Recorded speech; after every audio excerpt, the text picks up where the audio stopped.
The Red Eye Radio podcast is a service of Freightliner and Detroit.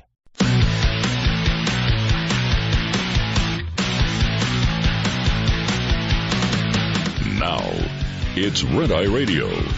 Gary McNamara and Eric Harley talk about everything from politics to social issues and news of the day. Whether you're up late or you're just starting your day, welcome to the show. This is Red Eye Radio. Hello and welcome. He's Gary McNamara. I'm Eric Harley. As we move into a Monday, Gary, how are you? Good. Just reading the important stories out there. Apparently, Schmutzy says that her husband has so much integrity. So, Schmutzy. And the only reason I bring that up is because we talked about Schmutzy. Is it Schmutzy? Am I saying it right? Schmutzy. Mm-hmm. Yeah, Schmutzy. In case you don't know, that's George Stephanopoulos' wife, who was she was the woman actress in the Schmutzy episode of Seinfeld. So she said that her Schmutzy has so much integrity. You and I were throwing things back and forth in the pre-show meeting, and we were talking about because we had talked earlier about the failing health of former First Lady Mrs. Bush, who is suffering, and it's been reported in recent hours that she's not going to seek further medical treatment. She's 92. And she will stay at home and look to be as comfortable as she can. And I thought you were saying Schmutzy said that Barbara Bush had integrity. You were talking about her husband has integrity, and I was thinking, yes. I wonder why they were getting Schmutzy's comment on Barbara Bush. That didn't make sense at all. Oh, okay. All right. That's just one of those things where we're both. Well, because we're talking really fast and we're going over stories, and we're looking at our screens at the same time that we're doing stories, and we're doing three things at once. Right. No. We had just been talking about. Oh no. Okay. No wonder the silence. Yeah. Well, I was like, okay. I don't know why they would go to her for a comment. She's an actress, but maybe they knew each other. I don't know. Well, we'll get to the Comey interview here a little bit. I mean, there's nothing there. Well, you and I were going over this Friday morning, and it was for the last, week or two, it's been bombshell. The book's going to be a bombshell. Then the interview is going to be a bombshell. There's usually a greater buzz about something that's going to reveal. In fact, there's almost always a leak as to what it's going to reveal. So if there were a huge 60-minute story or some kind of expose, right, that is exclusive content and part of an event, a TV event or something like that, then usually there's a leak. And I thought to myself, okay, maybe we'll see the leak on Friday, during the day. Maybe we'll see it on Saturday. And there was nothing really that came out of it. And as you break it down, if there's some kind of bombshell, I mean, essentially what we learned is that James Comey doesn't like Trump, and we already knew that. He's a guy that doesn't like the guy that fired him, and we already knew that. And then you ask yourself in a situation like this, what's the likelihood of learning something? He's not going to talk about an ongoing investigation. He's not about to throw Mueller under the bus unless he is, and then that would be a big deal. But the only thing we really learned, I mean, if you talk about from the book, not necessarily the interview, but what we learned about his former boss and what he said about the former Attorney General, Loretta Lynch. I mean, really, of substance, I expect the guy to say he doesn't like Trump and to say he's not fit for office and that he shouldn't be president and blah, blah, blah, blah, and go on and on and on. That's not anything unexpected. Well, he said, Obama was speaking before Obama even knew the facts. Mm-hmm. He said that. He goes, Obama was speaking and exonerating Hillary Clinton. He didn't even know the facts. He didn't have privy to any other facts that we had. And he said, I don't know why he did that. Now, he didn't call him unfit for president for doing that. Mm-hmm. But that was the headline. When I woke up, I was expecting. I really wasn't expecting. I was sort of expecting what I got. I just thought because there was so much hype in the book and Comey wrote it that it was going to be Comey says that Trump blankety, blankety, blankety, and that's not curse words, but Right. just yada, yada, yada, did this. Mm-hmm. And it really wasn't there. What I got from, and this was probably 4 or 5 different headlines from liberal to conservative newspapers. Trump unfit for the presidency. Yeah, right. Morally unfit. Morally unfit. Morally unfit. Really? So the guy that Trump fired is going after the guy that fired him. Well, but you roughly have half the country that believes that and half the country that does not. Right. If you're on the left, nothing changed. Right, if you're on the right, nothing changed. Well, and that's the thing is if it's going to be, if you talk bombshell in the political arena, it should be something that you learn, that is new to you, and it may be an event that you weren't aware of, some kind of perspective that he had not shared before, but that wasn't going to happen because of what he shared and the way he testified twice before Congress on Capitol Hill. So it's really nothing at all. No, I hate to say this, but his book tour starts out as a nothing burger. Yeah. Well, I don't know what you're going to learn except for the guy who doesn't like the guy who fired him. Right. And he wouldn't have changed handling of the Clinton probe. Well, of course he wasn't going to come out and say he would have. I would have done everything differently. Man, I screwed that one up royally. Wasn't going to happen. And he's not about to divulge anything about the Mueller investigation, A, because he's probably not privy to everything Mueller knows, and B, he's not going to throw Mueller under that proverbial bus. It's not going to happen. So it makes you wonder what ABC thought after the interview was done. And because, it went on, of course, as all interviews do. It goes on a lot longer off the camera. Then you pare it down to the best questions, right? You pare it down to the best answers. You pare it down to you pare it down to the best television. That's what you're trying to do. Actually, the news that did come out, and the interview would have already been done with Comey, was the Inspector General's report, some of the information coming out about McCabe, and also that the Obama Justice Department called the FBI to shut down the investigation. That should have been the biggest news over the weekend. Crickets. Yeah. But we'll get to that here in just a little bit. We'll tell you about the Democrat who says that Comey is lying. Not a Republican, but a Democrat. My favorite story is that 43-year-old who's running for president that wants to give $1,000 a month to everybody in free cash. By the way, that's the headline. Free cash. It's not free. He's running in 2020. He is a relatively unknown businessman who is running. His name is Andrew Yang, running for president in 2020 as a Democrat on universal basic income policy that guarantees every adult American with $1,000 a month, no strings attached. A future of freedom and abundance is possible. That's the tweet that he put. Yeah, right. Yeah. We can't pay for it. There's no way in the world to pay for it. Because, by the way, when you make that promise across the board, what they're really saying on the left is, no, it won't be for anybody above this income. When you say universal, it's not universal. Right, because if you're going to give it to everybody, which they say adults, everybody would roughly be 327 million Americans, which would be $4 trillion a year. Well, that's what our budget is right now. So you'd have to increase the budget, double. Now, since there are many children in there, if you look at adults, it's 220, 230 million.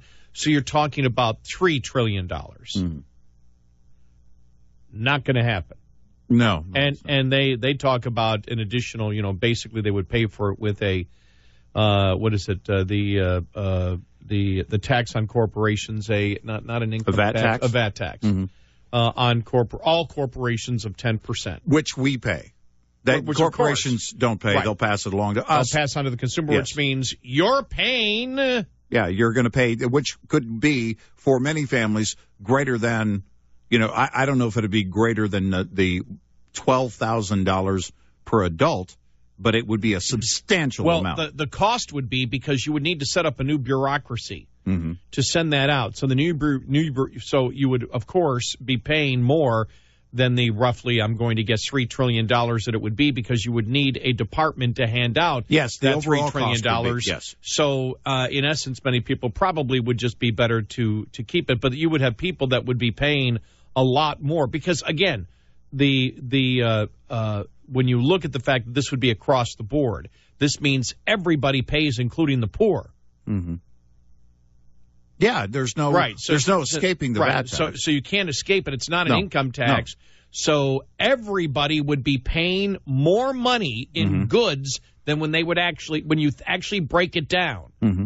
Everybody would be paying more to the government than they actually got from the government. Because if you think $12,000 per adult, then that would be greater than a 10% increase on what you spend on goods. Okay, I won't say everybody, but because there are some poor that wouldn't be buying $12,000 worth of, or be paying $12,000 worth of the tax. But if it's passed on, you would say the majority of Americans would be paying more than the $1,000 check that they got back from the government. Mm-hmm.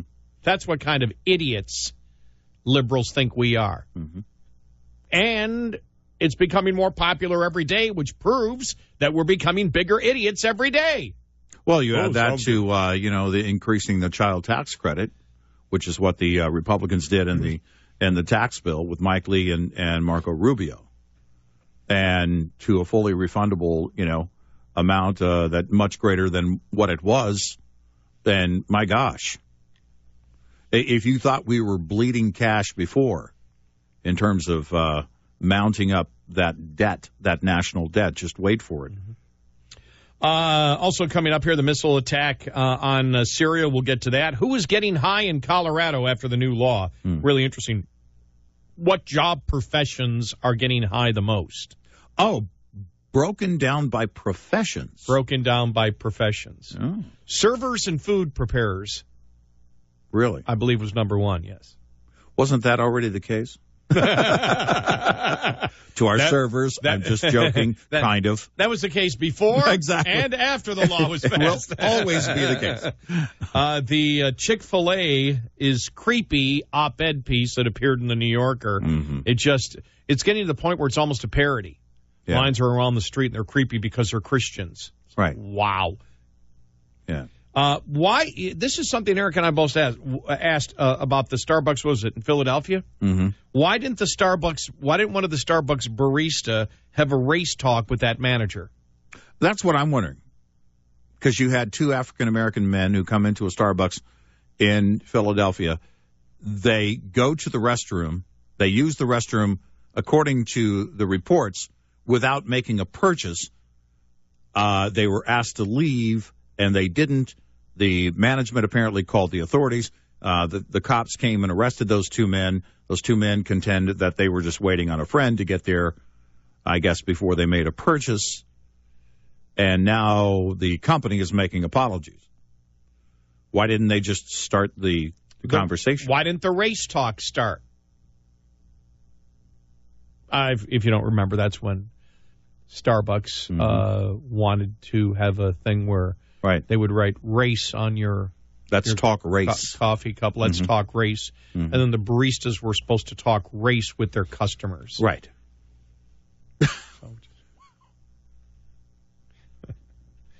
Now it's not climate change, but climate restoration. We'll get to that. And this is the funniest one. MSNBC discusses how the NRA is anti-black. Yeah, that takes a lot of gall. Mm-hmm. That you may be able to accuse some people of racism, to accuse the NRA of being anti-black when there isn't an organization more that has that has done their best and lobbied their best to ensure that law-abiding minorities in the inner city can arm themselves from the criminal element. Think of one organization that has worked to that effort. None. In any liberal greater side, fashion. not liberal side. I don't. I don't know one organization that's worked to that effort as a whole. And there are people who agree with the NRA's position on that, but in terms of an organization, I don't know of one.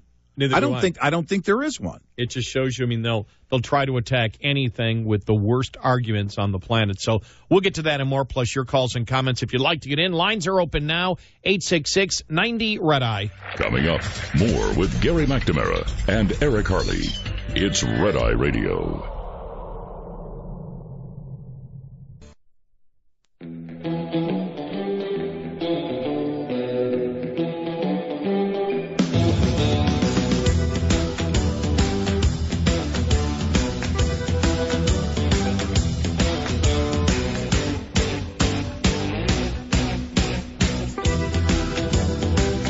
It's Red Eye Radio, 866-90-RED-EYE. He's Eric Harley. I'm Gary McNamara. You will not laugh. You will not cry. You will learn by the numbers. I will teach you. Now get up. Get on your feet. Oh, it's sad to hear about that. I didn't know that he was sick. Arlie Ermey, who was died of pneumonia at age 74. Yeah. The great actor in so many different I always pictured him as being eternally healthy, because you always pictured him in a boot camp mode. Mm-hmm. And when you think boot camp, of course, you think of a lot of, exercise and always being healthy. And, of course, he always had a very, especially with pneumonia, he always had a very healthy set of lungs.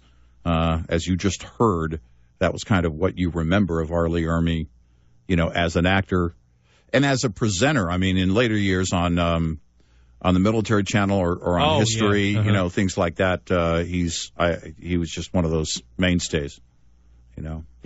I will tell you this from a couple of guys who speak for a living. Mm. He knew how to project his voice. Yes, yeah, definitely. As an actor and a narrator, without question. Yeah. And he will be missed. I did watch a couple of times a show he did on. I forgot where it ended up, but it was on the what channel it was on. But it was on all the new military equipment out there. Right. Yeah. It was fascinating, and he made it more fascinating. He made it fun. He made things like that fun to watch. Not that you wouldn't be fascinated, but his presentation, was always kind of thrown in as he kind of stepped in at times into character. And in the movie Seven, he was the lieutenant also. That just happened to be on a couple of weeks ago, and I just happened to go by it, and it was the office scene, and he was the lieutenant over Brad Pitt and I can't think of the other actor. Morgan Freeman in that one, but he will be. It was just so sad. To hear that, because you didn't know he was sick, and he, as you said, the image was of a healthy guy, and I just, frankly though, I thought he was older. I thought he would be older. I thought he'd be 78, 80 years of age. I just he's been around for so long. Yeah, I know. Too bad. Yeah. Former First Lady Barbara Bush also is at home and is in failing health. They say she will not seek further medical treatment. Here is your forecast. We'll stay continued dry in the west. The weather and crop bulletins indicating some severe drought now for northern New Mexico, central Arizona, and especially northern Texas, and a good portion of western Texas under drought conditions. The 30-day and 90-day forecasts both show drier than average conditions for that region. The week ended Friday with some heavy snow in the northern tier states north of I-90. Heavy rain in the south for the weekend. That's moved off the East Coast. We're looking for drying conditions today for places like Charlotte and a high of 59. Same for Atlanta. Temperatures there will climb tomorrow by about 10 degrees. Most of the abundant sunshine will be in the central U.S. Dallas 76, Kansas City 53. For San Francisco, today, showers. Those will extend up the coast I-5 through Seattle. There's a look at your national forecast from Red Eye Radio. I'm meteorologist John Trout. Thanks so much, John. 866-90-RED-EYE.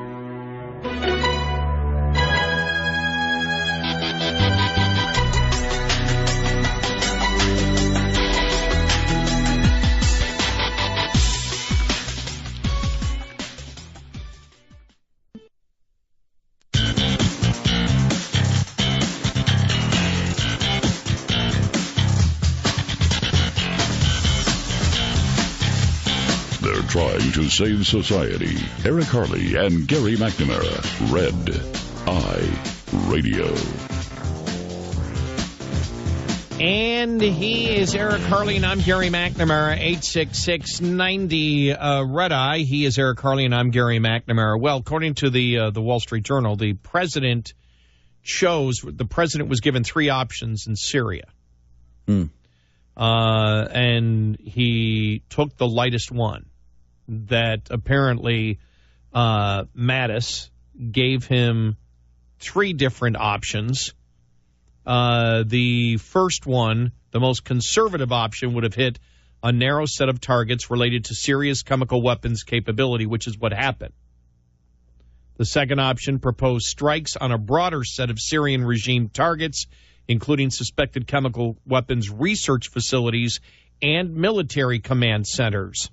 The most expansive proposal, which might have included strikes on Russia air defenses in Syria, was designed to cripple the regime's military capabilities without touching Mr. Assad's political machinery. The most ambitious of the proposals was 3 times the size of the one eventually carried out by U.S., British, and French forces. So it's interesting as they talk about what their sources are telling them what went on inside the White House, that even though Mattis gave him 3 options, Mattis only wanted the first option, which was the lightest option, and John Bolton agreed to it. They said, John Bolton, who many think that he would, wish to go further, said it was his first week in the job, and whether that had something to do with it or not, they're not sure, but he tried to strike a compromise to a president who wanted to go with a much harsher option. The president wanted a harder strike, and it was apparently Mattis and the compromising Bolton that that in essence convinced him to go with the lightest option to attack Syria. You and I were talking about it, and there's been a lot of discussion. We spent a lot of our pre-show meetings saying, do people really get what's going on? And not just here in Syria, but we meant on other topics like the blaming of Paul Ryan, that Paul Ryan's been the downfall of the Republican Party. I mean, That's some of the dumbest stuff I heard all weekend. Right. But on this here, and you and I both agree, this is much more about Russia than it is about Syria. Yeah, definitely. That's the first thing I thought when we heard the news on Friday, when they announced it, that this really was about sending the message to Putin and not so much about Syria. I think Syria was a given, but it was going to be, especially when we learned, on Saturday and then on Sunday, the nature of the airstrikes and the targets. I think it was a direct response to Putin. Yeah, I mean, the catalyst, of course, was the chemical weapons attack. Mm-hmm. But this is more about the back and forth and letting Russia know that the United States, just like during the Cold War, that we will do whatever we possibly can to stop the expansion of your interest. It really reminds me a little bit of the Cold War, and not as in depth as some of our engagement, for example, in Central America, that the Soviets were backing, different regimes and rebels and all that. But it does, it does remind me, that's what the first thing I thought of. I said, okay, this is an attempt to let, Putin know, sorry. By the way, the conspiracy theorists were out there big time. Yeah. That, Trump is just doing this to hide the fact that Putin helped him win the election. And it got to be bizarre. Mm-hmm. Social media was a lot of fun this past weekend reading. Right. Yeah, it was. The response to it. There were on everything, on all the different topics out there. It was a lot of fun. But, that's what they're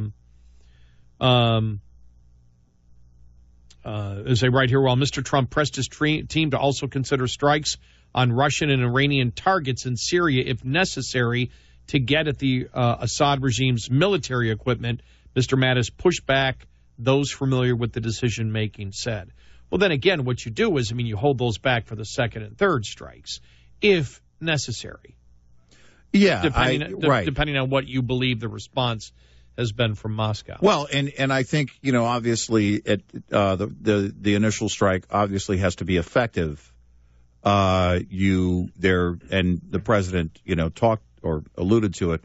They'll go in if necessary. They are actually, it was the UN ambassador Haley that said she said that they are locked and loaded, I think is the phrase, and ready to strike again if necessary. And also, apparently, according to the Wall Street Journal, she wanted to, be tougher than the strike that eventually came out. Yeah, I saw that. So you're looking to be effective, knockout communications, knockout in one case, knockout what they called a research center. But these strategic points, and then of course send that message overall to Russia. And I felt that it was not only about sending a message from the United States, but also, our allies in Great Britain and France, that the world sees it as this way. And you've made the right move when the condemnation comes from Putin, Iran, and China. When what the reaction, who the reaction is coming from, you can tell, because if this was if this was coming from Great Britain and France and they weren't involved, it would be much different politically. So the reaction on social media, as you mentioned, was kind of bizarre in watching, and it seemed that some didn't know of the European involvement here, that they had not been aware of that for whatever reason, or were ignoring it for the case of their reaction. The other thing I want to bring up, because it always comes up when a president strikes out like this, that the president doesn't have the authority to do this. Actually, he does. A lot of people brought up the War Powers Act again. Mm-hmm. Again, I saw on a variety of different social media this past weekend. The War Powers Act is what Congress passed in the 70s when they thought that Nixon was expanding the military action in Asia too much. The War Powers Act was in response to that, by the way. It didn't happen at that same time, but it was in response to the concern of Congress that they didn't have enough power. Every single administration, Democrat and Republican, has rejected the War Powers Act. Congress, and this is very important to know, Congress cannot change the power of the executive branch by legislation. Right. They can't do that. Congress cannot pass a law saying we are going to limit the president and the president must do this. If it's not in the Constitution, then Congress can't do that. So the War Powers Act has existed. You'll have a lot of presidents say, okay, we will live up to the spirit of the War Powers Act. That's happened before. Mm-hmm. But every single administration has said, we're not under this. Congress can't tell us what to do.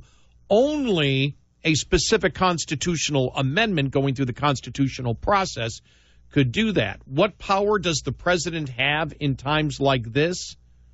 What Congress allows him to have through the purse strings. Mm-hmm. Yes.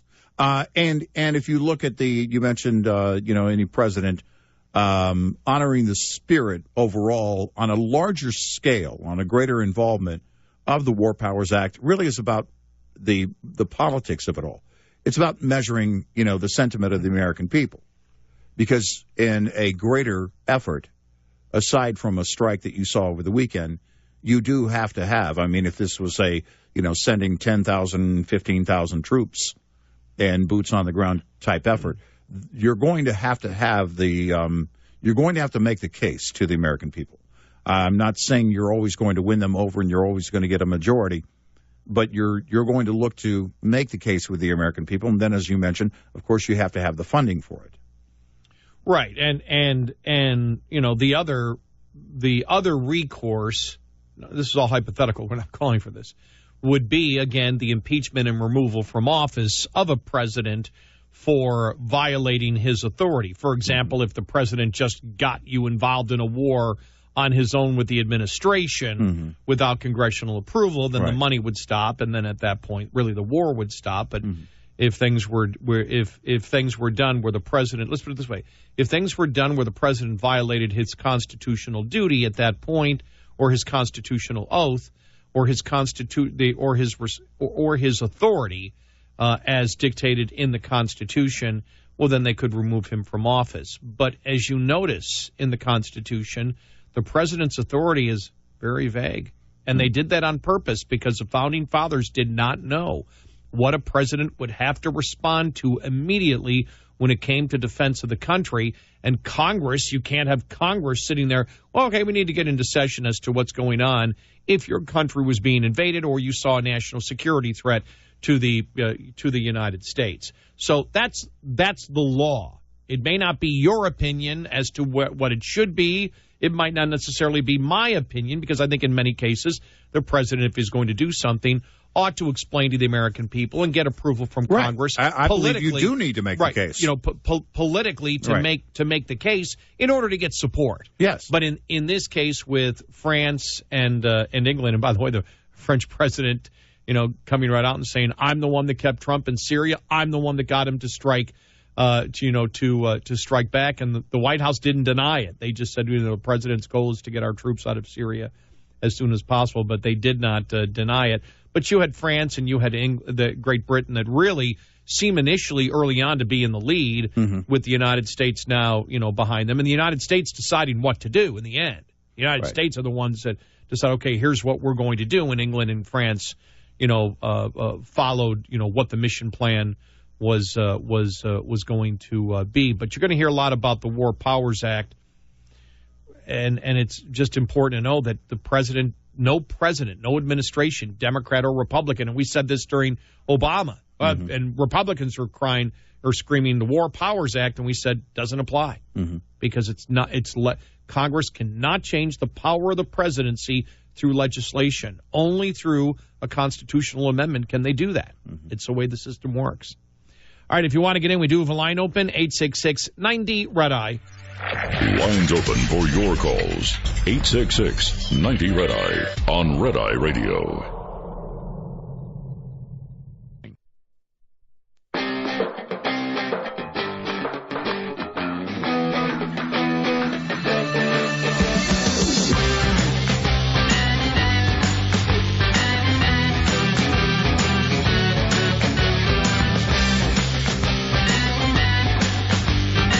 It's Red Eye Radio, 866-90-RED-EYE. He is Eric Harley, and I'm Gary McNamara. Let's go to Michael in Indiana. Michael, you're on Red Eye Radio. Welcome to the show. Hi. Hey, thanks, guys, for taking my call. Long time no hear.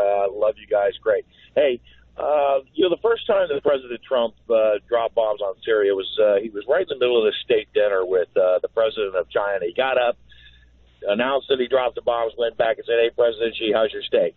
And I thought at that time, hey, man, that's cool. That's the president that I thought we were getting. And so I understood it then, and I certainly understood why he did it. So this go around, I really kind of wonder. I'm not as certain about it, but I'm giving him the benefit of the doubt. He, red lines, can't back down like the predecessor did. But what I really wonder is why a country like Saudi Arabia couldn't have taken the lead on this. I mean, if they're the ones that are supposed to be the leaders of the Middle East and going to show the rest of that section of the world what first world living is supposed to be about, then I really feel like maybe they should be stepping up to the plate on that. I'm with you on that, but it's almost like when we were talking about the War Powers Act and getting public support domestically, here in the U.S., Saudi needs to get all of the other Arab nations to unite against Iran.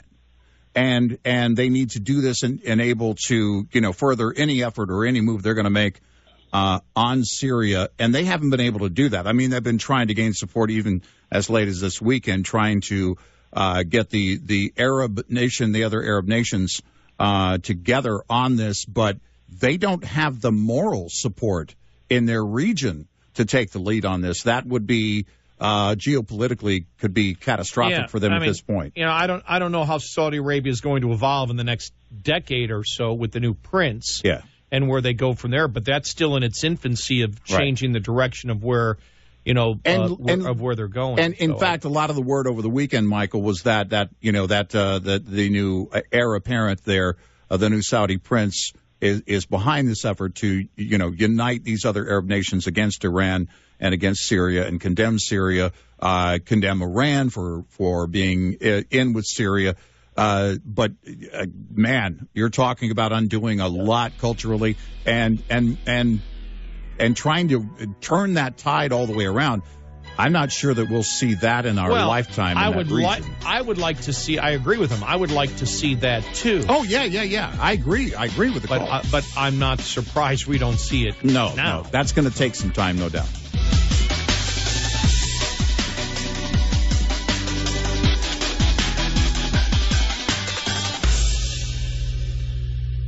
This is Red Eye Radio on Westwood One.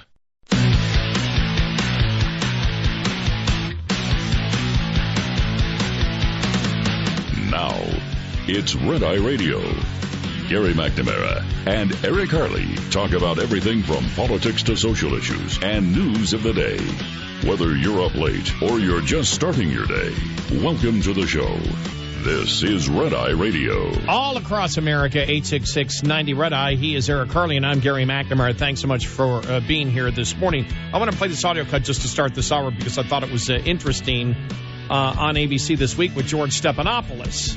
And the New York Times' Maggie Haberman was on, probably a huge fan of President Trump from the New York Times.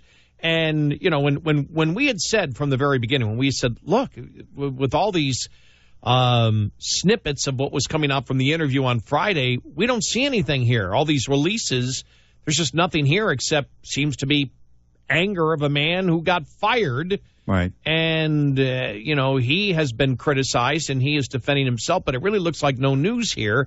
It's good to see that others, and this goes to Sunday morning with Stephanopoulos, others, even from the opposing, should I say media, with a different point of view, sort of come to the same conclusion. He does go farther in the interview in parts than he does in some of the book. But, Maggie, it's clear here the White House sort of knew there was no way they were going to constrain the president on this, so they might as well dig right into it. I think you can set that statement to repeat. They didn't know they were going to constrain the president on this, on a number of issues. What I heard on Friday was the president was actually, his mood has been a little all over the place over the last week because of the Michael Cohen raid, as we've discussed. He wasn't in a terrible mood by the time Friday rolled around, by the time we were starting to hear about what Comey had said to you, because from their perspective, this was not as bad as they thought it was going to be. I have obviously not read the book. It does not seem like there is a ton of news in it. Well, it's as we said, look, when there's going to be something big. When they say bombshell politically, especially in a setting like this, which really is, I don't know that it's unprecedented, but it's certainly unique. It's rare that you have a former FBI director that's been so vocal in the media, that's really been, politically driven, that is clearly not happy with the current president, who has millions and millions of people who are clearly not happy with him as well. When you hear the words bombshell, when you hear things like that, then you're looking for something that's going to be exposed that you didn't already know. And this is the only thing you have here is, in the ways you would have seen that is a teaser of a big question on the promos for that interview. A big question being asked and the answer not given, of course, in the promo. And there wasn't really anything to ask here that was going to be revealing of the president, of something you were going to learn, something that was going to be devastating to this administration. It really pares down to this. It's a disgruntled ex-government employee who's not happy with the guy that fired him. I didn't get a chance to see the entire interview, but I read the ABC transcript. And, I mean, just some of the things here, George Stephanopoulos. You don't lie to investigators. You don't lie under oath. You can't, or the rule of law breaks down. And there was once a day when people were afraid to go to hell if they took an oath in the name of God and violated it. And I just read that line. I'm just thinking, he's trying to – this isn't what I expect out of an FBI an FBI head is the mind of an investigator. Right. And there seemed to be a lot of politics and morality in this instead of, hey, who broke the law, who did what? Now, I will admit that when he started talking about what was going on inside of the Justice Department, and he said, and he said it, I'm paraphrasing here, but he said Loretta Lynch, there was too much conflict of interest or too much there that she could not be the person to make that decision. Mm-hmm. Like, wow. Yeah. I mean, to me, that was what I still think that more of what came out about the Obama administration was bigger news than anything that he said about Trump. Yeah. If you're looking at something based on his experience, that's it. The analytical mind on the facts. Someone who leads an agency like the FBI, that's what I would expect. The drama, and it really wasn't. If you look at it, certainly it's politically driven, but it really wasn't anything that you wouldn't see on Twitter. That's the whole point, is that, man, if you want to see the analysis of this president or any other president in that fashion, well, just go to social media at any given moment, and you'll see plenty of that. And it just didn't seem like, that there was a breakdown of what was going on to demonstrate why, that this particular president was morally unfit. You can have that discussion in social media. You can say he's morally unfit because he said this or he said this. But I'm looking for someone who led an agency like the FBI to do an analysis that breaks it down and says, let me demonstrate to you why this is different from my perspective. And I didn't get that. I didn't get that from the interview. And like you, I had to watch clips from the interview and read the transcript. And I'm just not seeing anything that is bombshell. And I don't try and if this were a bad thing for the president or made the president look bad in any way, I wouldn't have a problem saying it. You and I would never, ever hesitate saying something like that. But it just didn't. There's just nothing. There's really nothing there. Yeah, and except emotional anger. Right, which is what you would expect. It's exactly what you would expect. The other thing that came down Friday on this from the Daily Caller, the Inspector General confirmed in a long-awaited report released Friday that in 2016 the FBI had ongoing field investigations into the Clinton Foundation in New York, Los Angeles, Little Rock, Arkansas, and Washington, D.C. The multi-city investigation was launched when agents found suspicious activity between a foreign donor and the Clinton Foundation activity in the Los Angeles area. The report, authored by Inspector General Michael Horowitz, an Obama appointee, chronicles the Justice Department's efforts to shut down the FBI's investigation on August 12, 2006. The pressure allegedly came in the form of a phone call to McCabe from a Justice Department Principal Associate Department Attorney General who pressed McCabe on the continuing investigation.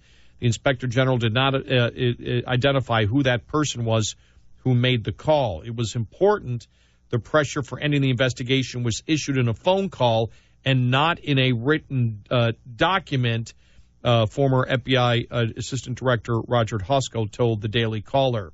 They did it in a phone call, which is maybe a little more difficult to serve up as evidence. He said they chose not to document it by design. It makes it harder to reconstruct, but that might have been part of the goal, right? Hosko served in the Bureau for 30 years. His last post as assistant director for the Bureau's highly regarded Criminal Investigation Division. His last post was under former FBI Director James Comey and Attorney General Eric Holder. Loretta Lynch was Attorney General at the time of the August call. She had been caught privately meeting with former President Bill Clinton in June of 2016 on her government aircraft on the tarmac in Phoenix. A meeting occurred only days before Comey decided not to pursue criminal charges against the former Secretary of State. But it was more than just that, as we brought you on Friday. It was, again, as Comey has pointed out in the book, unverified, classified information that would make it clear to the opposition that she was not capable, that is Loretta Lynch, Attorney General at the time, to make that decision. Yeah, right. It's like, whoa. Well, and so that was brand new, really coming from, well, actually Thursday, because we brought it up on Thursday. Yeah, that's the only thing we've actually learned so far, you know, without having read the entire book. That's the only thing that we have learned so far. And, you know, again, look at the media coverage of the book. Look at the media coverage of the interview. If there were a bombshell from the interview, you likely would have seen either speculation about what that bombshell was going to be, sources say that he's going to reveal this, and the same thing with the book. If there was something big that we're going to drop that we were going to learn. Now, you and I both agree, the Loretta Lynch thing is a big deal. That is a big deal. The Times isn't going to cover it that way. The New York Times. Washington Times may cover it that way, but not the New York Times. And so when you look at it, look at how the media reacts to the book, to the interview, what we learned ahead of all of this, and what the talk or the coverage is right now still at this moment. There's really nothing there. There's nothing that we're learning. Otherwise, we would have seen that probably a couple of weeks ago from the Times. Well, yeah. That the book is about to reveal that blah, blah, blah, blah, blah. The book is about, or the interview is going to, at the interview, our sources say, this is what he said, this is what he told Stephanopoulos, and this is what you'll hear about. There's nothing big there. When I look at, and the lead headline really from the majority of media when I woke up last night was Trump morally unfit to be president.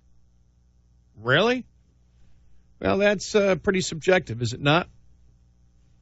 Morally, what if a president lied to you about a health care bill in your health care that you could keep your doctor? Some might believe that makes you morally unfit to be president of the United States. Mm-hmm. If you're president of the United States and you're Secretary of State and your underlings go on national TV and lie about a terrorist attack on American citizens in Libya, mm-hmm. and you keep it going in order to help save your election, some people might say that makes you morally unfit to be president of the United States. Would it not? Yes. Absolutely. Well, because we're talking about things that are real, that and decisions that were made that affected lives. So, yeah, if you're making the case of morally unfit, right, that has probably, I'm going to say in modern times, has probably been made about every modern president, right, if not every president, so by someone at some point. So that's the news? Right. That's the lead headline on so many different websites that I went to last night, both conservative and liberal. Right. Comey says Trump unfit to be president. I can see Trump's response.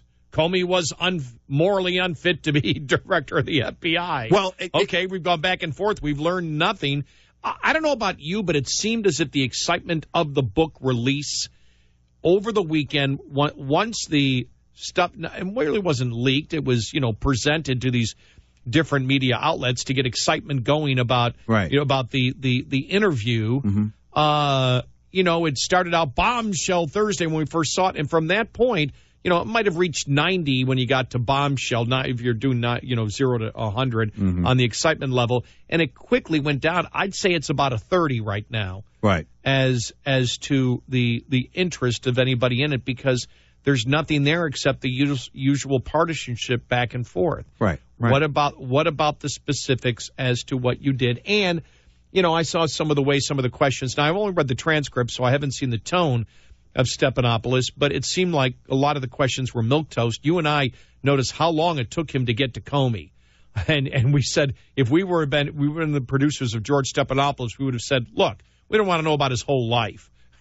Get right to the Trump stuff and pound on the Trump stuff get him to justify the Trump stuff and ask follow-up questions if you don't. No. Well, because the interest really of the audience would only be related to Trump. Yes. Nobody cares about. That's how I looked at it. Nobody cares about Comey. What this seemed like is the MSNBC fiasco, where they totally botched the 2010 tax return. Remember that? Oh yeah. And basically, Rachel Maddow went on, did this big long monologue. I forget how long that was, and then talked about it. And then at the end, toward the end of the show, they start going through it. And basically, we learned that a really rich guy in 2010 paid a lot in taxes. And so what you saw was what I think, what aired in terms of the interview with Comey was a lot of that same filler. Let's get to know him. Let's get to look. Yeah. Nobody cares. I'm sorry, but they don't. They don't. The only in fact, nothing else really even matters. It's clear the liberal media doesn't care. Conservatives care about his take on the Hillary investigation, but really most of America wasn't even looking for that. From this particular interview anyway, if I were the head of ABC, I would say, George, don't air anything that's not Trump-related in terms of questions. Right. The email investigation, if you've got questions about the email investigation, yes. If there's, so you can seem like it's not a partisan interview. Right. But otherwise, you keep it going. By the way, saying that he's Trump, possibly susceptible to blackmail, that applies to everyone in any position of power. Right. 866-90-RED-EYE. Tips from J.J. Keller and Associates Incorporated on DOT testing. DOT prohibits the use of any drug that affects your ability to safely operate your rig. Schedule 1 drugs like marijuana are strictly prohibited, even if permissible under state laws. Use of a legally prescribed non-Schedule 1 drug is allowed if the prescribing doctor is aware of your job duties and said it won't interfere with safely operating a CMV. If certain prescription drugs are found during the test, the MRO may ask you to find an alternative medication. If you fail to find an acceptable substitute, the MRO could call into question your fitness of duty by contacting your company, the medical examiner who issued your FedMed card, and or the DOT. You may be asked to take a new DOT physical. This tip brought to you by J.J. Keller and Associates Incorporated. Visit us on jjkeller.com. Meritor's Driver Report. Brought to you by TA Truck Service Road Squad. If you break down, we show up. 800-924-SHOP. We'll be right back with more Red Eye Radio with Eric Harley and Gary McNamara.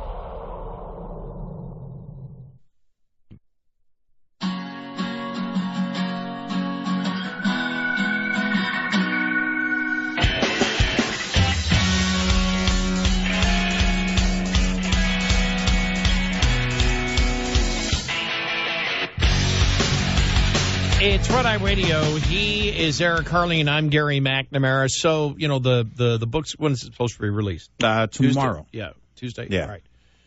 It's going to come out, and I think it's going to be interesting to see the editorials from people in the intelligence community, how they view it, and other FBI agents or longtime, FBI personnel. There were a few articles over the week over the weekend that talked about the FBI. Many rank and file agents not pleased with this book, that he claimed that he cared about the image of the FBI, and this doesn't help the image whatsoever. Right. The other thing is where Comey said in the interview, I'm paraphrasing here, it just popped into my mind, where he never saw any bias from anybody in the FBI who was underneath him. I'm sorry. Then you said that one. You're like, either wow. grossly incompetent or you're lying. Because if you didn't know that Strzok was doing what he was doing at that time, sorry, then it's one of those two. You were completely clueless as to what was going on right under your nose, or you're lying. Yeah. Because I saw that and just went, wow. When you see all the emails, then again, obviously there was a huge bias from the people right underneath. Well, yeah, the FBI. or it's as we said, with the media, they don't see it as bias; they see it as the right thing, right? Yeah. And he didn't see that as bias. He saw Strzok as being somebody who was diligent about keeping an unqualified man from being president.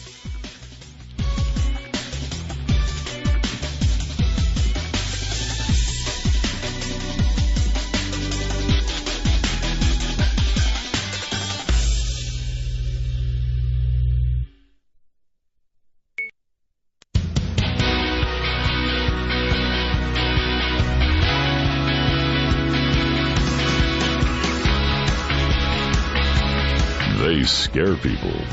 Gary McNamara and Eric Harley. Red Eye Radio. I don't think so. I'm not sure that we've ever been a threat, honestly. I know a new one. I do know a new one for Deep Voice Guy. What's that? Morally unfit to be on the radio. Oh, and he would have a point. I like that one. That's the next one for the Deep Voice Guy. All right.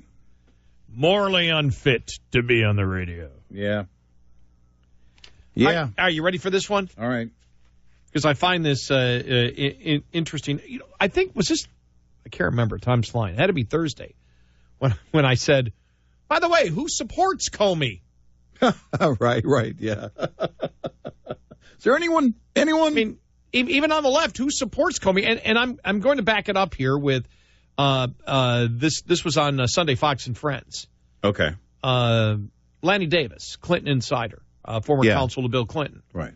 Was on and talking about the book and everything Comey has said, and this is as hard on Comey as any Republican that I've heard so far. Here we go. All right. Well, now in his new book coming out this week, the former FBI director explains his thought process at that time. But our next guest says that egregious move was just one of the many reasons the FBI botched the Clinton investigation. Joining us now is former special counsel to President Bill Clinton and the author of The Unmaking of the President 2016, Lanny Davis. Lanny, good morning. How are you? Good morning. Good morning. Fine. So you say that Sobered. We have not one but two violations of due process. This is what you shared documents with the DOJ's Inspector General. Explain to us what you've laid out.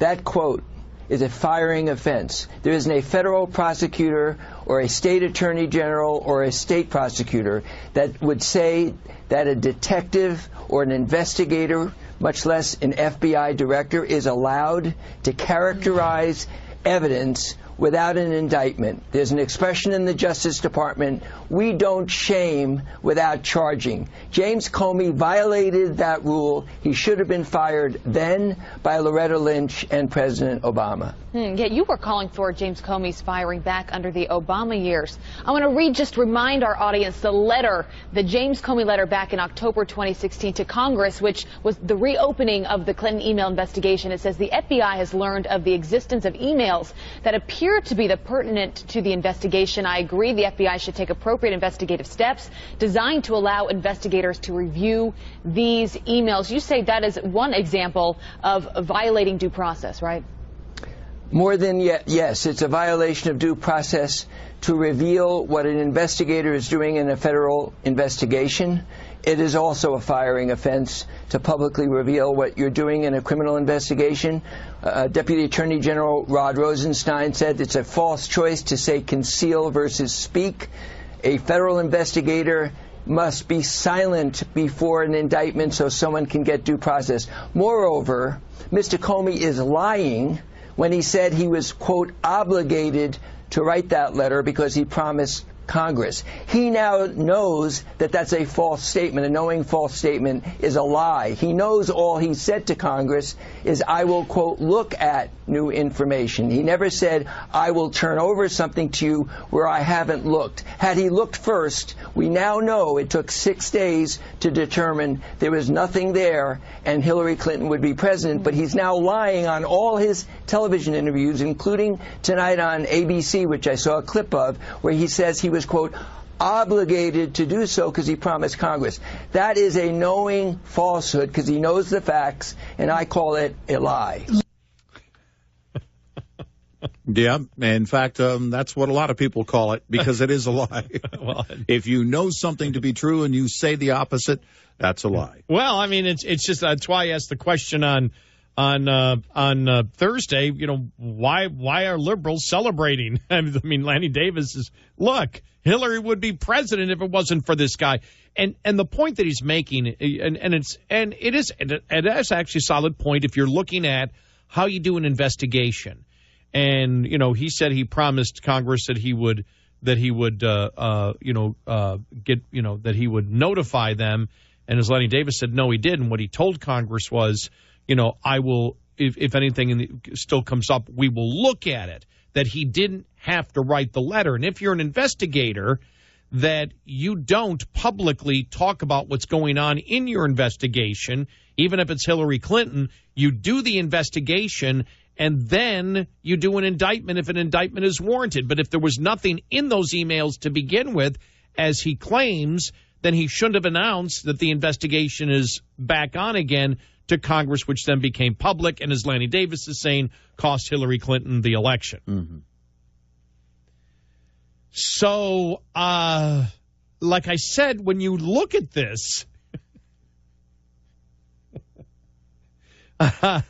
what you get is James Comey going after Loretta Lynch, saying, you know, he had to take it away from her because basically she couldn't be trusted to make the decision as Attorney General of the United States. So he's going after her, and the question is, he's throwing her under the bus now. And then Lanny Davis now going after James Comey and calling him a liar and stating, look, he didn't follow investigative, you know, the way you're supposed to do an investigation, and he should be fired he should have been fired during the Obama administration. Mm-hmm. So again, I go back to my question, who's happy with James Comey? Well, you know, we said a couple of weeks ago that the timing seemed to be odd from a couple of things that were leaking from the book. It was 2 or 3 weeks ago. And we said, wait a minute, why is it that Comey would want to put these things out there? He's essentially at risk of throwing, you know, his former boss under the bus. Not just Loretta Lynch directly, but, you know, the president that he served under at the time, Obama. And we started looking at the things that were going on with with Devin Nunes requesting the memo from the FBI and all of those things that seem to be happening, you know, at a kind of a ramped up type of approach.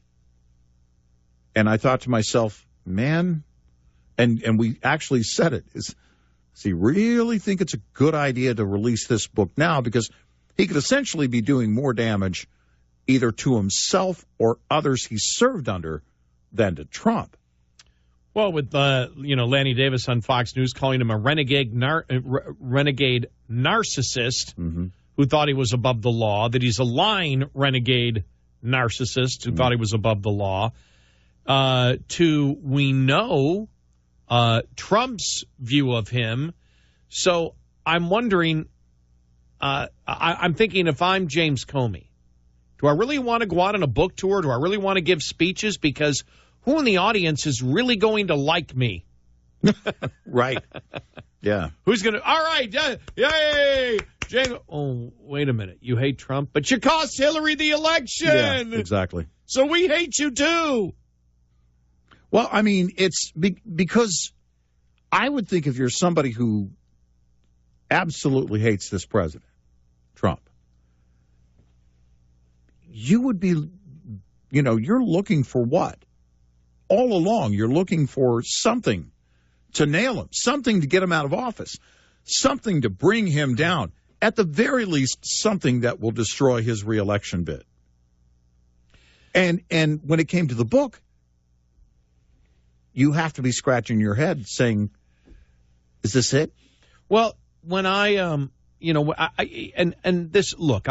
a lot of it may be television, but whenever we see investigators, even investigators when it comes to documentaries, whether they're murder investigations, whether they're political investigations, whether they're mob investigations, if there's a documentary and the actual investigators, and a lot of us have seen, all the different cop shows that are out there. And so I think the public sort of, and I don't think it's all fairy tale. You sort of get into the mind of how an investigator thinks, and you find that it's very clinical, that they have to put on these blinders when it comes to politics. It's whether the law was broken or not. Right. And so you don't hear a lot of emotional rhetoric. That's what immediately I think a lot of people saw when the excerpts started coming out to the latter part of last week from James Comey. The whole thing that he's, morally unfit to serve president. That's not a legal argument. Right. And that's why I said you can make that argument against Obama. You can make that argument against Bush, who was Hitler. You can make that argument against Clinton. You can make that argument, well, not against George Herbert Walker Bush. No. People understand what I mean. That you can make that argument that anybody is, morally actually, George Herbert Walker Bush, read my lips, no new taxes. Well, yeah, I mean, you could, on broken campaign promise, right. So you can make that. So to us, that's getting down into the politics of an issue, and not what I think the public expects, which is the cold, calculated analysis of an investigator as to what is a crime and what is not a crime. Yeah. And whether Hillary Clinton was going to be president or not, or whether Donald Trump was going to be president or not, should not come into the mind of the investigator. Right. Right? It's like, look, right. You're looking for the facts surrounding the case. You're looking for those who were responsible for any wrongdoing or criminal acts. And you're looking, of course, for that evidence that they committed that criminal act. And then you pass it, as an investigator, you pass that on to the prosecuting, whoever it would be, the prosecuting arm, in this case, the attorney general or a federal prosecutor. Right. I simply did the investigation and I pass it on. And I told, and what he should have said is, and I told the attorney general, you need to recuse yourself. Right. Because the information that we have is that there's too many conflicts of interest or an appearance of conflict of interest, and we believe that somebody down the line should do it. I'm not going to make that decision. I am not the prosecution. Right. And I that's am an the investigator. Right. That's the difference, is that he took on that role on that day and clearly believed it was, or somebody else believed that he should be the one to, and I won't even say fall on that proverbial sword, because that isn't what he was doing. But to take that on himself and make that call himself, I still have my doubts, because it doesn't work that way. He serves under the attorney general, right, not the other way around. Yeah. He doesn't decide whether to bring charges or not, which again, to me, still to this day, was mind-boggling, and still a point that is still lost today in the media. Mm-hmm. It may not be lost this week, though. We'll see how some of the analysis comes out from people who were close to him or close to the investigation. This is going to be an interesting week once that book comes out and people go through it. Yeah. Word by word. I don't know that line. it has any kind of popular appeal outside of the Beltway, outside of that. I don't think it does. That portion of the belt, inside the Beltway. I saw it, again, I was surprised that it, blew up a little bit Thursday and Friday, and then from that point out, even on social media. Well, because again, if you're someone who wants to take Trump down, then you're looking for something in the book to do that. If it doesn't do that, it doesn't serve you. And if you're a supporter of Trump, then you pretty much can gauge it for what it is, and that is a guy who's not happy with the guy who fired him. 866-90-RED-EYE. We'll be right back with more Red Eye Radio with Eric Harley and Gary McNamara.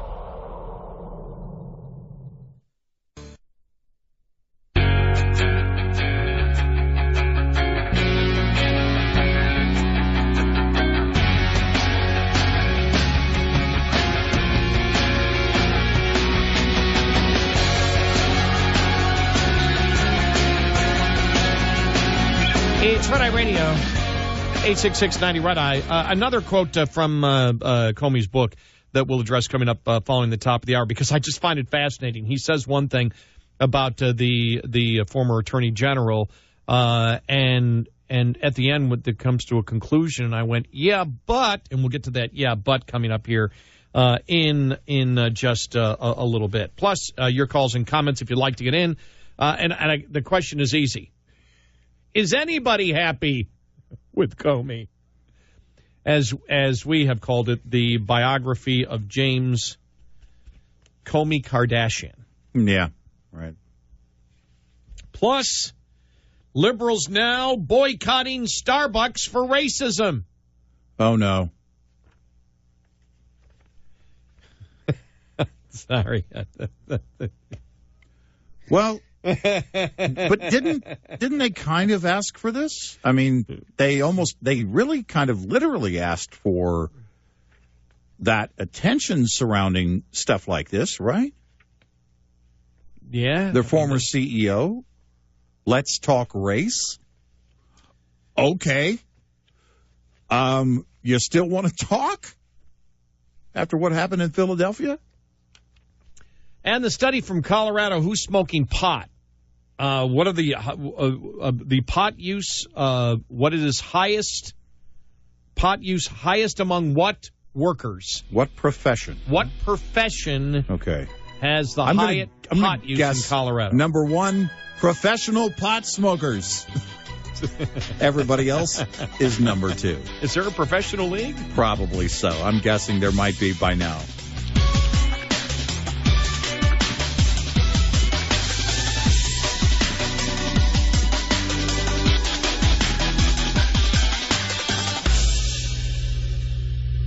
This is Red Eye Radio on Westwood One.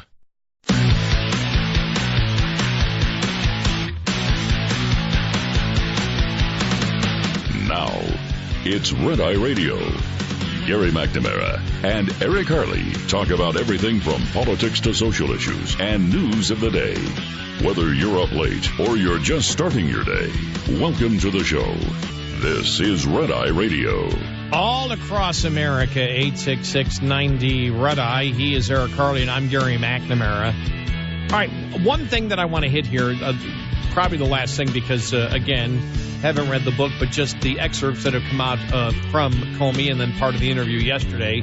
Comey also criticized former Attorney General Loretta Lynch's insistence on characterizing the Clinton email probe as a matter instead of an investigation.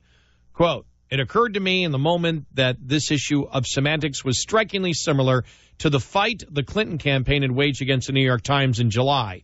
Ever since then, the Clinton team had been employing a variety of euphemisms to avoid using the word investigation," wrote Comey, according to the Examiner. Attorney General seemed to be directing me to align with the Clinton campaign strategy. Her "just do it" response to my question indicated that she had no legal or procedural justification for her request, at least not one grounded in our practices or traditions. Otherwise, I assume she would have said so. However, the former FBI director did not go as far as to accuse Lynch of interfering in the investigation. I, for one, didn't see any instance when the Attorney General interfered with the conduct of our investigation, though it had been concerned. I had been concerned about her direction to me at that point. I saw no indication afterward that she had any contact with the investigators or prosecutors on the case. If she had no contact with prosecutors on the case, which means prosecutors from the Department of Justice, why didn't a deputy assistant prosecutor then make the decision and she recused herself, after she recused herself because of the meeting on the tarmac? Right. Why would that be up to him? Why would it be up to him? Why didn't it go to a that would be my question. We'll see. I don't believe I didn't see in reading the transcript, and I scanned it. So But I didn't believe I saw that Stephanopoulos asked him that specific question. Well, I mean, because when this whole narrative or this idea, that he took it on, well, no, that has to be determined. He works under the Attorney General, not the other way around. So if the Attorney General recuses herself, then the Deputy Attorney General would be the next one would make in the charge. Decision, right? Why did Comey do it? If he was not worried about it, why didn't he say, present it to the Justice Department? And since I believe she said no communication, then a Deputy Attorney General will make the decision as to whether she should be prosecuted or not. Right. Not me. Right. I'm the investigator. Right. I'm not the prosecutor. Yeah. I just don't know how he had that decision-making authority. And then he seemed to be so concerned with the semantics. Extremely careless, grossly negligent. That's all I have to say. Yeah, right. I didn't see that specific question asked by Stephanopoulos either. They did cover it in a general thing where he talked about the investigation seemed to be done early on. And then I think he did mention it, but they never got to the specifics of, well, wait a minute, one was the legal term and one was changed. Why did you think specifically that way and not this way? Right. Yeah, I don't know. And then I would have gone to intent with Hillary again. Right. There was no intent. Well, the intent is putting the private server in order to avoid the Freedom of Information Act. Mm-hmm. It's what you're saying is somebody does something illegal and they must admit to you why they're doing it illegal. Otherwise, there is no intent. Well, the intent is having the server in your home. Yep. You're trying to avoid the system. Yep. And you don't get to do that. That's against the law. And then the other thing where he brought up, you had mentioned it earlier, where he had brought up that, there's a possibility that Trump could have been blackmailed. That's the same point with Hillary in the email. Potentially could have been blackmailed by the Russians. Well, any president can potentially be blackmailed by foreign entities. And so could Hillary with the server if she became president. Directly, that's exactly what you look at. In fact, if you look at the connection to the Russians and the Clintons, it makes you wonder. I mean, if you're going to build the case and use the words potentially, well, then you're going to have to apply that to the Clintons and what we know about the Clintons and their involvement with the Russians. All I will say is he is no more, you get no type of insight as to him as an investigator after the interview and after the excerpts have come out than all the questions that were originally asked back on July 5th of 2016 and then later on just a couple of weeks before the election in October when he did it again. Still, there is no clarity or any type of connect the dots investigative clarity. Right. Does that make sense? Yeah. Okay. Well, and that's it. I mean, it seems like, an unsolved case. It seems like a bunch of facts in an investigative setting all set out on the table. And yet you don't point the arrows to what happened and how it's all connected. It seems like just kind of this, non-directional, setting for him. And that's not what you expect from somebody who was the director of the FBI. I'm looking for, he's morally unfit, and here's why. Let me show you how dangerous this is.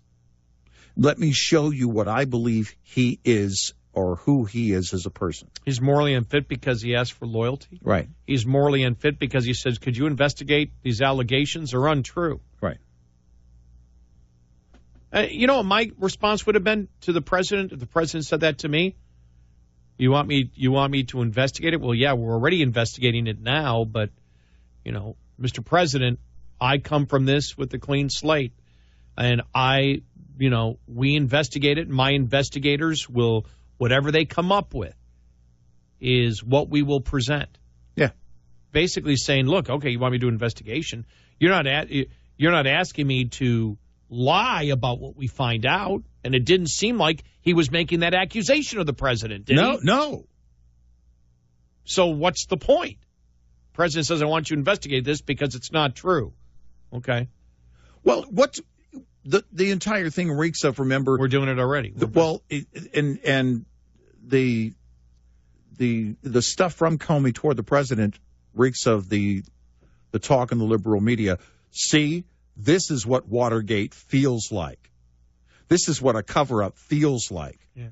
No, especially that's a good point. No, that's a good point. I think I agree. Because that's it. From his perspective and his experience, it is, this is why I'm highly suspect, at the very least. And then lay it out, the facts. But it's not. It's, well, that sure seems shady to me. Yeah. Pointing, going, that didn't really look right, and that didn't really feel right. Well, tell me why. Break it down for me. You don't serve you don't get a warrant on something like that unless. Well, you never know. Of course you do. Well, no, only a secret. Well, maybe a secret warrant. Well, because we wouldn't want something like that getting out. But you in normal circumstances, within the law, you're not going to go on something that, well, it sure feels like something. It sure appears to be something. You don't like the tone. You don't appreciate the tone. But that would be my direct question to him on that one. His quote, I, for one, didn't see any instance when Attorney General Loretta Lynch interfered with the conduct in the investigation. End of quote. That's a quote. Right. Well, then why didn't one of her deputy assistant attorney generals make the call on whether to indict Hillary Clinton or not? Why did you do that? If you didn't think, and then as he writes here, though I had been concerned about her direction to me at that point, I saw no indication afterwards that she had any contact with the investigators or prosecutors on the case. We're talking about prosecutors from the Justice Department that had to be in contact with the deputy assistant prosecutors. Maybe not after she recused herself. So or they didn't have any contact with her after she recused herself, but definitely they had contact with the deputy assistant prosecutors to see where they were going to go. The deputy attorney generals, as we have right now, because we talk about deputy attorney generals a lot now, don't we? Mm-hmm. Yeah. Rosenstein seems to have a lot of power. Mm-hmm. Everybody knows who he is.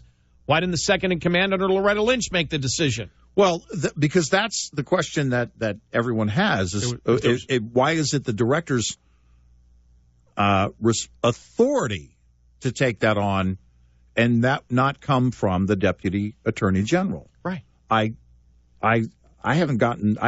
We've never got a straight answer on that ever. I haven't understood that from day one. Nobody's ever asked that specific question to him. Why is it that you get to make that decision? Right. And not the deputy attorney general in this case? If the AG has recused herself, okay, then there's a second in command. Right. If you felt you couldn't trust anybody, then she did get to them. Right. And that would be a much, much bigger situation. Right. But he claims, though, that he had to make it because she'd been compromised. Right. Well, then the deputy attorney general gets it. Well, the only reason you wouldn't have the deputy attorney general do it is because you thought they had been compromised. Mm-hmm. All right, there you go. As we try to work through that one. All right, if you'd like to get in, we do have a line open, 866-90-RED-EYE. Coming up, more with Gary McNamara and Eric Harley. It's Red Eye Radio.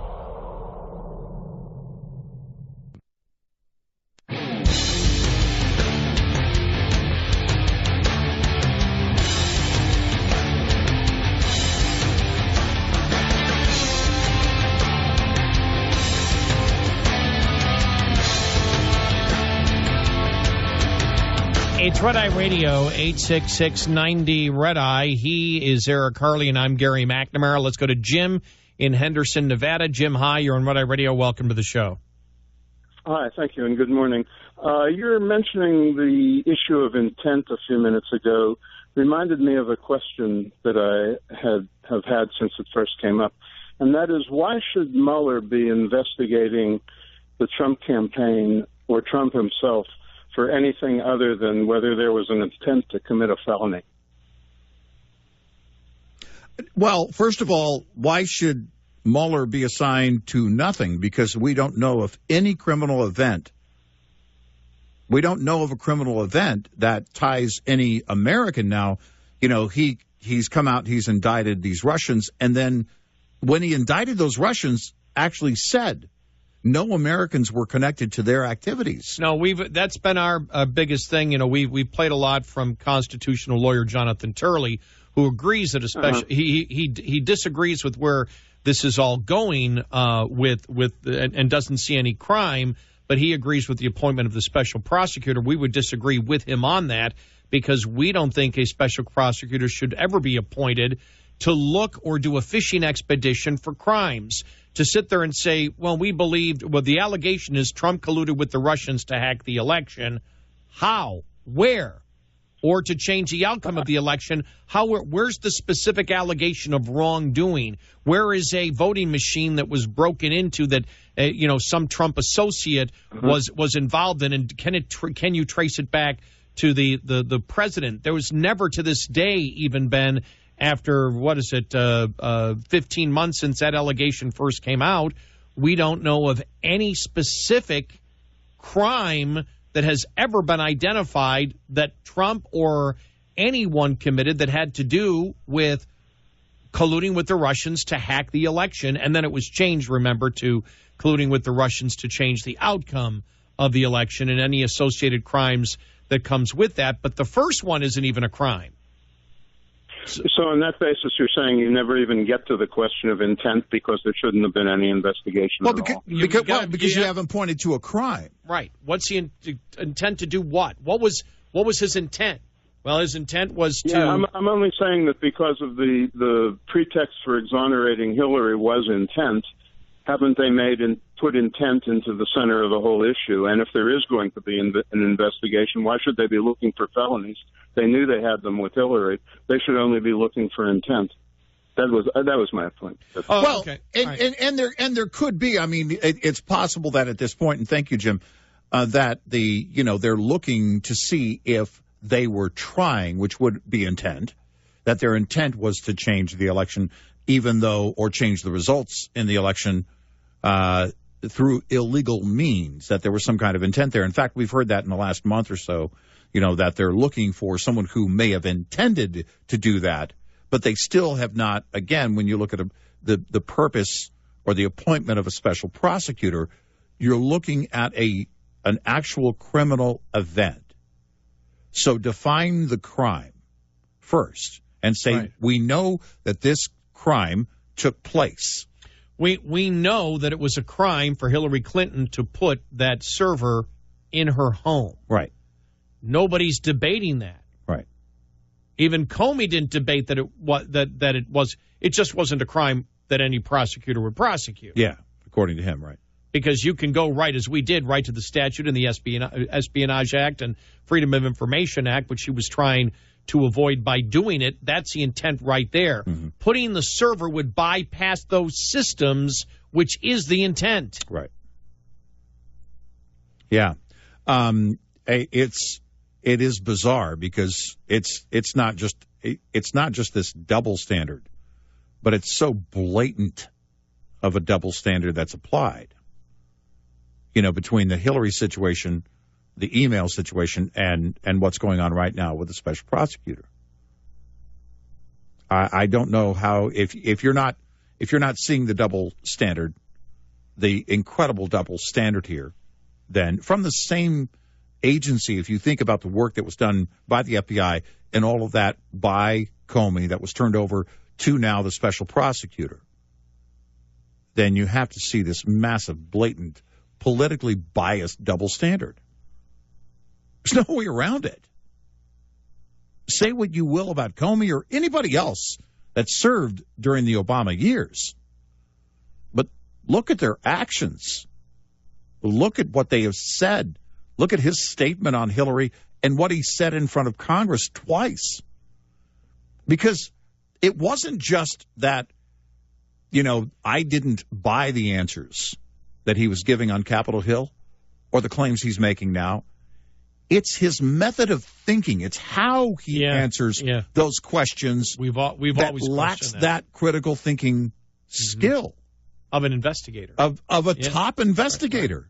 Here's your forecast. We'll stay continued dry in the west. The weather and crop bulletins indicating some severe drought now for northern New Mexico, central Arizona, and especially northern Texas and a good portion of western Texas under drought conditions. The 30-day and 90-day forecasts both show drier than average conditions for that region. The week ended Friday with some heavy snow in the northern tier states north of I-90. Heavy rain in the south for the weekend. That's moved off the East Coast. We're looking for drying conditions today for places like Charlotte and a high of 59. Same for Atlanta. Temperatures there will climb tomorrow by about 10 degrees. Most of the abundant sunshine will be in the central U.S. Dallas 76, Kansas City 53. For San Francisco, today, showers. Those will extend up the coast I-5 through Seattle. There's a look at your national forecast from Red Eye Radio. I'm meteorologist John Trout. Thanks so much, John. 866-90-RED-EYE.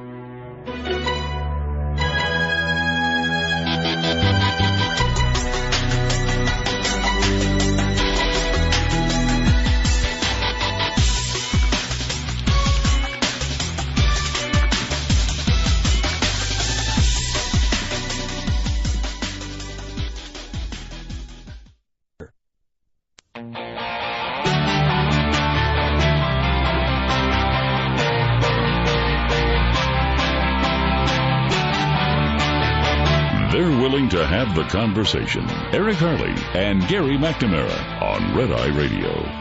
And welcome and good morning. He's Eric, I'm Gary. And so it's just a funny, former Clinton special counsel, Lanny Davis. I mean, just going crazy at Comey. I mean, calling him, I think, what do you call him? A liar and a renegade narcissist. Mm-hmm. What was from Trump? Slimeball? A number of things. There's a whole list. But Lanny Davis in the Daily Caller has a list of 10 questions that reporters haven't asked Comey and should. And number 6 that he has here on this list is exactly what we were just talking about. Did you get permission from the Deputy Attorney General, Sally Yates, before you decided to hold the July 5th, 2016 public press conference to announce your no prosecution recommendation concerning Hillary Clinton's email practices, or your characterization of the evidence of the investigation where you had decided not to recommend any prosecution as extremely careless? If not, why not? Exactly the question that we asked. Why did he even get the recommendation? Should have been Sally Yates, who was Deputy Attorney General, should have given that recommendation. Mm-hmm. Or, excuse me, she should have given the press conference of what we're going to do. Right. You are simply the investigation arm of it. We decide whether we prosecute. You present the evidence to us. You can present your recommendation to us. That's fine. But then we announce what we're going to do. Mm-hmm. Yeah, why the complete absence of the entire Attorney General's office, really, in that decision? If you say that they weren't tainted, mm-hmm. and this gets to our point of why is anybody a fan of Comey? Right. and you and I said this back, almost, it had been a year and a half ago, or almost 2 years ago, when we said you don't get the calculated clarity of connecting the dots in a legal way that you wish to get from Comey. Right. What I saw was a politician, not an investigator. Right. Yeah, that's No matter, it was a political statement. And you can try to figure out what was in his mind, and that could be a conversation that could go on all day. I mean, in a way, you have some on the left now jumping behind Comey because they will do anything to denounce Donald Trump. And anything that they can add to their arsenal, they're going to use, and so they're going to be pounding on it, probably this week, even though maybe not to the extent that some thought a week ago. But then you've got people like Lanny Davis out there very close to the Clintons making the point, because he's very close to Hillary, and Hillary has said it many times, I lost because of Comey. Yeah. That's what Now, I'm not asking you to believe that. No. I'm not asking you. I'm telling you what she says and what he believes. Right. Getting back to the question of why would anybody be happy right now with James Comey? Right. Why would anybody be celebrating anything he does? Because anything he touches is now suspect. Well, because of the treatment by the media over the last few weeks about what the book was going to be, and then over the last week or so what the interview was going to be. And if you're using the word bombshell, no, that's not the word. Well, and I'll make the point that what he has talked about is Comey has talked about. I think I can make the point. I already have, I believe, that what he has talked about and what has come out in the excerpts and promotion and even in the interview last night. He name-called a lot for Donald Trump. He called him immoral, talked about how he didn't like him, how immoral he was. But when it came to the actual legal cases at hand, he did more damage to the Obama administration. Oh, yeah. Talking about Obama. Which is to do more damage to himself, really. Right, exactly. Right. And this is what we asked a few weeks ago. Well, wait a minute. Given what we're learning day after day after day after day, do you really want to put the book out now? It seems like poor timing to me. In fact, I don't know of a good time based on now what we have learned from the book so far. I don't know of a good time you would have put this book out because it doesn't seem to favor the agency that he was in charge of.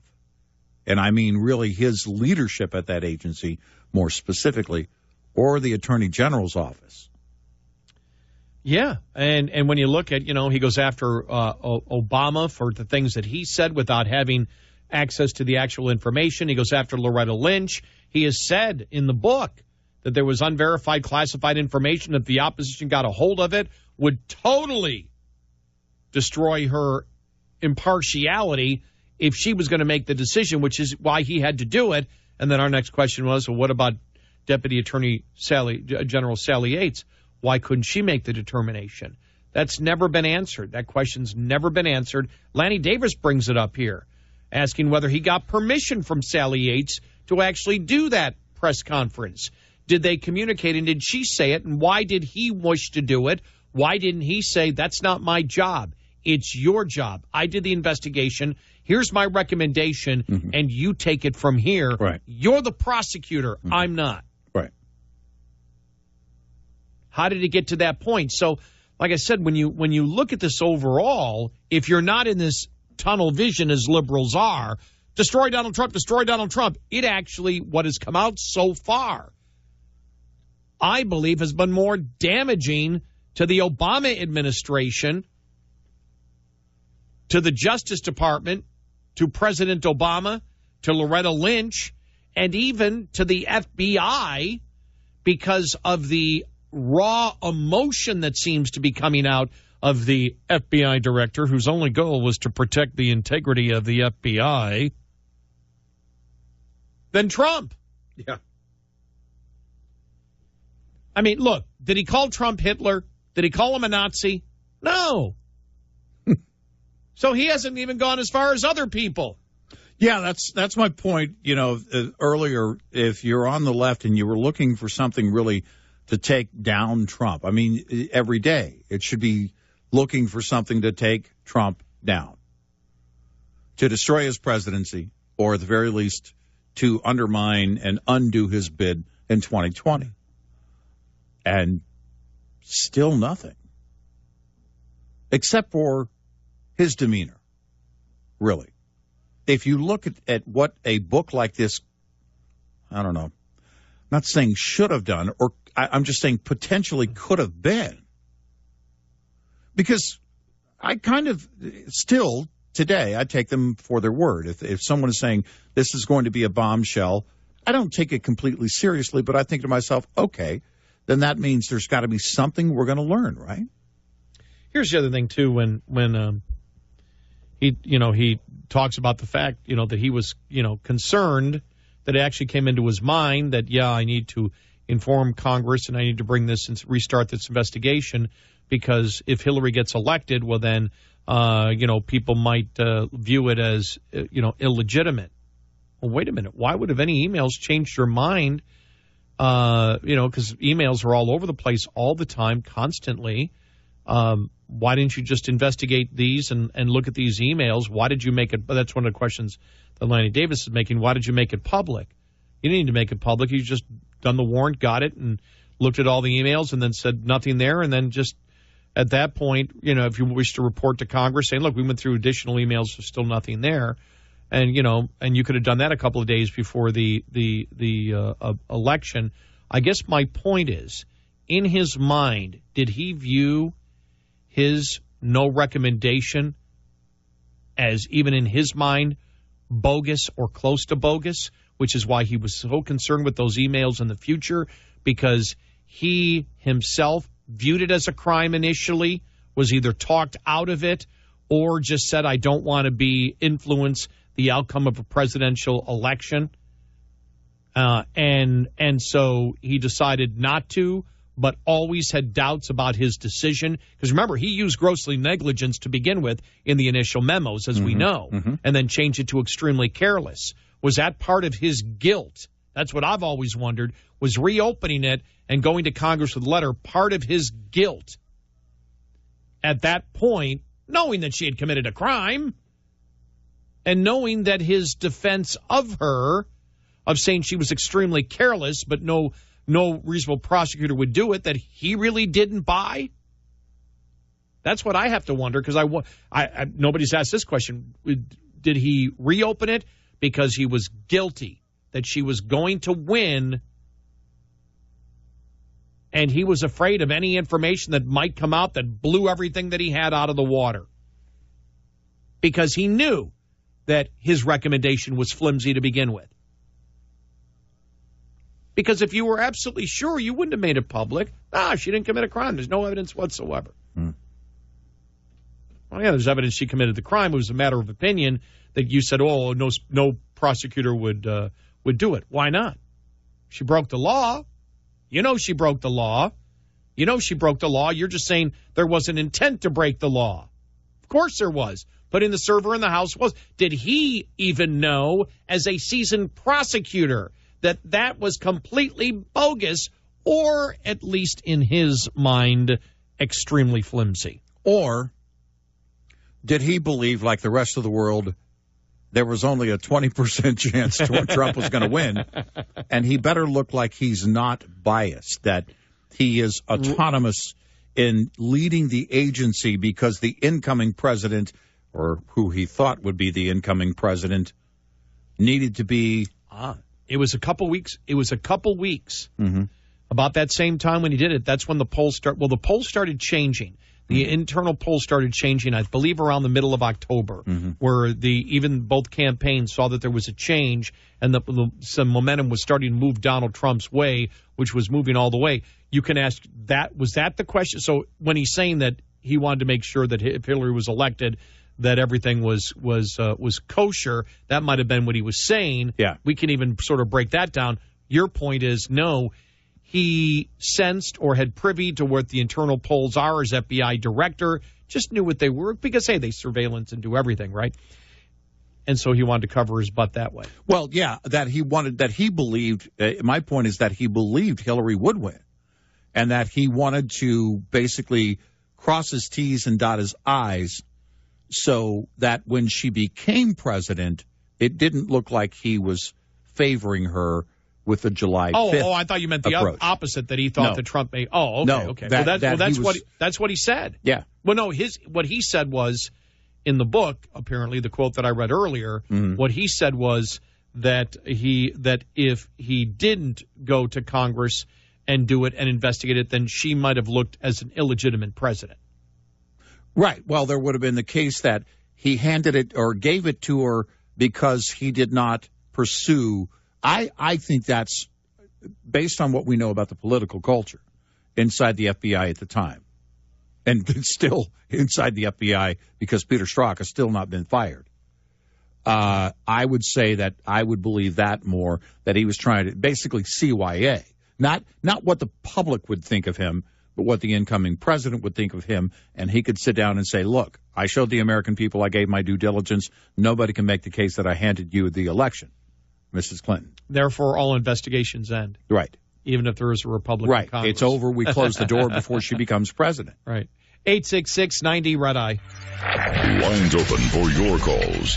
866-90-RED-EYE on Red Eye Radio.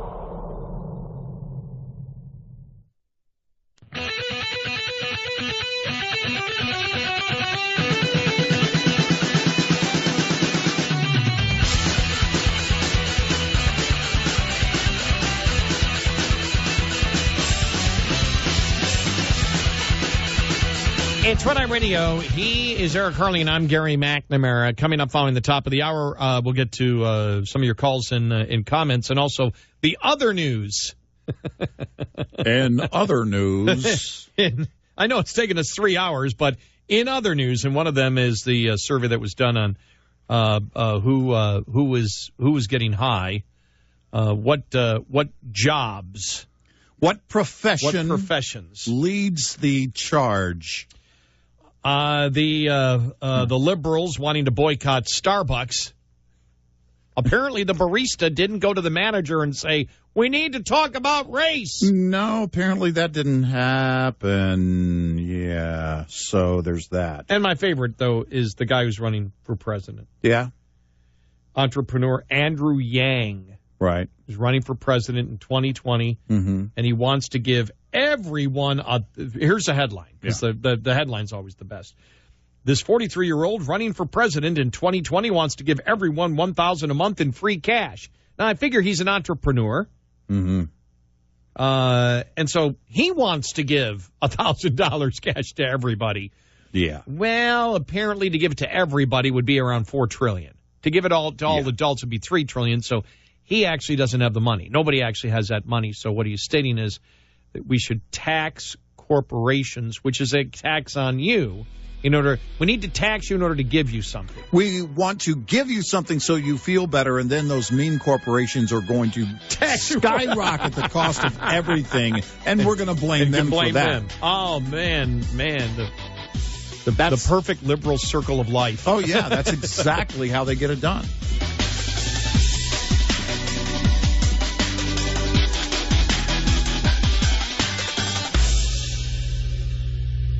This is Red Eye Radio on Westwood One.